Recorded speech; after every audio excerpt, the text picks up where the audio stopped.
Mushroom pepper fry ನೋಡ್ತಾ ಇದ್ರೇನೆ ತಿನ್ಬೇಕು ಅಂತ ಅನ್ಸುತ್ತೆ ಅಲ್ವಾ? ಇದನ್ನ ಸುಲಭವಾಗಿ ಮನೆಯಲ್ಲೇ ಕ್ರಿಸ್ಪಿಯಾಗಿ ಸ್ಪೈಸಿಯಾಗಿ ಮಾಡ್ಕೋಬಹುದು.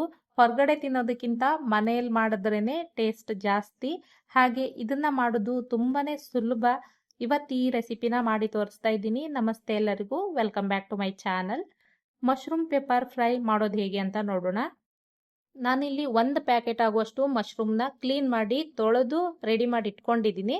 ಇದನ್ನ ಇಂಥದ್ದೇ ಸೈಜಲ್ಲಿ ನಾವು ಕಟ್ ಮಾಡಬೇಕು ಅಂತ ಇಲ್ಲ. ನಾನು ಒಂದು ಮಶ್ರೂಮಲ್ಲಿ 4 ಪೀಸ್, ಹಾಗೆ ಕೆಲವೊಂದು ಮಶ್ರೂಮಲ್ಲಿ 2 ಪೀಸ್ ಮಾಡ್ಕೊಂಡಿದ್ದೀನಿ. ಇದಕ್ಕೆ 1 ಟೇಬಲ್ ಸ್ಪೂನ್ ಶುಂಠಿ ಬೆಳ್ಳುಳ್ಳಿ ಪೇಸ್ಟ್, ಹಾಗೆ ಸ್ವಲ್ಪ ಉಪ್ಪು, ಹಾಗೆ ಖಾರದ ಪುಡಿ, ಪೆಪ್ಪರ್ ಪೌಡರ್ ಎರಡನ್ನೂ ಹಾಕ್ಕೊಂಡಿದ್ದೀನಿ. ಚೆನ್ನಾಗಿ ಒಂದ್ಸಾರಿ ನೀಟಾಗಿ ಮಿಕ್ಸ್ ಮಾಡ್ಕೋಬೇಕು. ಈ ರೀತಿ ಮಿಕ್ಸ್ ಮಾಡಿದ ನಂತರ ಇದಕ್ಕೆ 2 ಟೇಬಲ್ ಸ್ಪೂನ್ ಕಾರ್ನ್ಫ್ಲೋರ್ ಹಾಗೆ 1 ಟೇಬಲ್ ಸ್ಪೂನ್ ಅಕ್ಕಿ ಹಿಟ್ಟು ಹಾಕ್ಕೊಂಡಿದ್ದೀನಿ. ಮತ್ತೆ ಇದನ್ನ ನೀಟಾಗಿ ನಿಧಾನಕ್ಕೆ ಮಿಕ್ಸ್ ಮಾಡ್ಕೊಳ್ತಾ ಇದ್ದೀನಿ.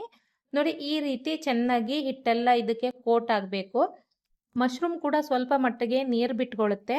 ನೋಡಿ, ಈ ಥರ ಹಿಟ್ಟೆಲ್ಲ ಮಶ್ರೂಮ್ಗೆ ಅಂಟ್ಕೊಂಡಿರಬೇಕು. ಇವಾಗ ನಾವು ನೆಕ್ಸ್ಟ್ ಇನ್ನೊಂದು ಹಿಟ್ಟನ್ನು ರೆಡಿ ಮಾಡ್ಕೋಬೇಕು. ಅದಕ್ಕೆ ಒಂದು ಬೌಲಲ್ಲಿ ಸ್ವಲ್ಪ ಅಕ್ಕಿ ಹಿಟ್ಟು ಹಾಗೆ ಕಾರ್ನ್ಫ್ಲೋರ್ ಎರಡನ್ನೂ ತೊಗೊಂಡಿದ್ದೀನಿ. ಇದಕ್ಕೆ ಸ್ವಲ್ಪ ಉಪ್ಪು, ಕಾಳುಮೆಣಸಿನ ಪುಡಿ ಹಾಗೆ ಅಚ್ಚ ಖಾರದ ಪುಡಿ, ಸ್ವಲ್ಪ ನೀರು ಸೇರಿಸ್ಕೊಂಡು ಬ್ಯಾಟರ್ ರೆಡಿ ಮಾಡ್ಕೊಳ್ತಾ ಇದ್ದೀನಿ. ಈ ಬ್ಯಾಟರ್ನ ನಾವು ಸ್ವಲ್ಪ ತಿಕ್ಕಾಗೆ ರೆಡಿ ಮಾಡ್ಕೋಬೇಕು, ಜಾಸ್ತಿ ತೆಳು ಮಾಡ್ಕೋಬಾರ್ದು. ನೋಡಿ, ಈ ಥರ ಇರಬೇಕು.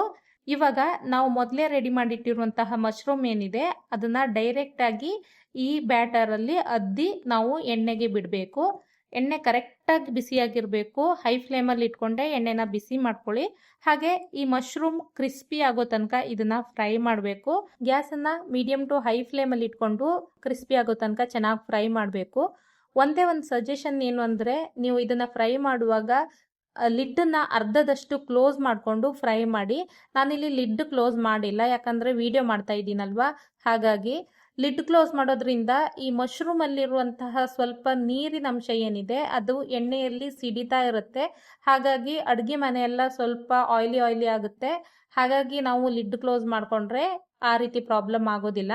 ನೋಡಿ, ಈ ರೀತಿ ಕ್ರಿಸ್ಪಿಯಾಗಿ ಗೋಲ್ಡನ್ ಕಲರ್ ಬಂದ ನಂತರ ನಾನು ತೆಗ್ದಿದ್ದೀನಿ.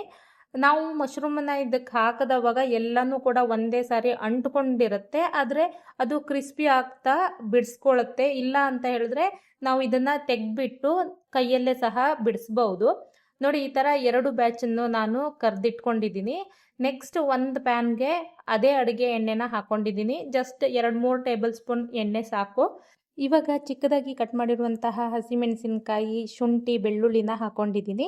ಇದನ್ನು ಚೆನ್ನಾಗಿ ಫ್ರೈ ಮಾಡ್ಕೋಬೇಕು. ಹೈ ಫ್ಲೇಮಲ್ಲೇ 1 ನಿಮಿಷ ಫ್ರೈ ಮಾಡಿದ್ರೆ ಸಾಕು. ಇವಾಗ ಕಟ್ ಮಾಡಿರುವಂತಹ ಈರುಳ್ಳಿ ಸೇರಿಸ್ಕೊಂಡಿದ್ದೀನಿ.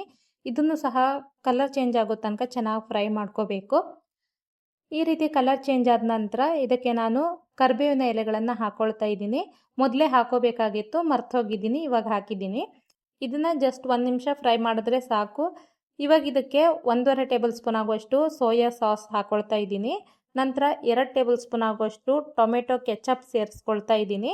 ಸ್ಪೈಸಿನೆಸ್ ಇಷ್ಟ ಇರೋರು ಪೆಪ್ಪರ್ ಪೌಡರ್ನ ಸ್ವಲ್ಪ ಜಾಸ್ತಿ ಯೂಸ್ ಮಾಡ್ಬೋದು. ನಾನಿವಾಗ 1/4 ಟೇಬಲ್ ಸ್ಪೂನ್ ಕಾಳುಮೆಣಸಿನ ಪುಡಿ ಹಾಗೆ ಸ್ವಲ್ಪ ಉಪ್ಪು ಸೇರಿಸ್ಕೊಂಡು ಮಿಕ್ಸ್ ಮಾಡ್ಕೊಳ್ತಾ ಇದ್ದೀನಿ. ಉಪ್ಪನ್ನು ಆಲ್ರೆಡಿ ಯೂಸ್ ಮಾಡಿರೋದ್ರಿಂದ ಇವಾಗ ನೋಡಿಕೊಂಡು ಯೂಸ್ ಮಾಡಿ. ಇವಾಗ ಹಾಕಿಲ್ಲ ಅಂದರೆ ಲಾಸ್ಟಲ್ಲಿ ಟೇಸ್ಟ್ ನೋಡಿಬಿಟ್ಟು ಹಾಕ್ಕೋಬೋದು. ನೋಡಿ, ಇವಾಗ ಫ್ರೈ ಮಾಡಿರುವಂತಹ ಮಶ್ರೂಮ್ನೆಲ್ಲ ಹಾಕ್ಕೊಂಡಿದ್ದೀನಿ. ಇದನ್ನು ಹೈ ಫ್ಲೇಮಲ್ಲಿ ಜಸ್ಟ್ 1 ನಿಮಿಷ ಈ ರೀತಿ ಮಿಕ್ಸ್ ಮಾಡ್ಕೋಬೇಕು.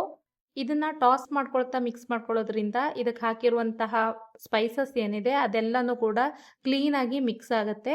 ನೋಡ್ತಾ ಇರ್ಬೋದು, ಸ್ವಲ್ಪ ಡ್ರೈ ಆಗೇ ಇರಬೇಕಿದು, ಜ್ಯೂಸಿಯಾಗಿರಬಾರ್ದು, ಮಂಚೂರಿ ಥರ. ನೋಡಿ, ಎಷ್ಟು ಸುಲಭವಾಗಿ ಈ ರೀತಿ ಸ್ಪೈಸಿ ಹಾಗೆ ಕ್ರಿಸ್ಪಿಯಾಗಿರುವಂತಹ ಮಶ್ರೂಮ್ ಪೆಪ್ಪರ್ ಫ್ರೈನ ಮನೆಯಲ್ಲೇ ಮಾಡ್ಕೋಬೋದು ಅಂತ. ತುಂಬ ಸುಲಭ, ಹಾಗೆ ಟೇಸ್ಟು ಅಷ್ಟೇ ತುಂಬಾ ಚೆನ್ನಾಗಿರುತ್ತೆ. ಯಾವುದೇ ರೀತಿಯ ಕಲರ್ಸ್ ಹಾಕಿಲ್ಲ, ಟೇಸ್ಟಿಂಗ್ ಪೌಡರ್ ಹಾಕಿಲ್ಲ. ತುಂಬ ಕ್ರಿಸ್ಪಿಯಾಗಿ ಟೇಸ್ಟಿಯಾಗಿರುತ್ತೆ. ಖಾರ ಇಷ್ಟಪಡೋರ್ಗಂತೂ ತುಂಬಾ ಇಷ್ಟ ಆಗುತ್ತೆ. ಮನೇಲಿ ಒಂದ್ಸರಿ ಟ್ರೈ ಮಾಡಿ, ಹಾಗೆ ಕಮೆಂಟ್ ಮಾಡಿ ತಿಳಿಸಿ. ವಿಡಿಯೋ ಇಷ್ಟ ಆದರೆ ಲೈಕ್ ಮಾಡಿ. Thanks for watching.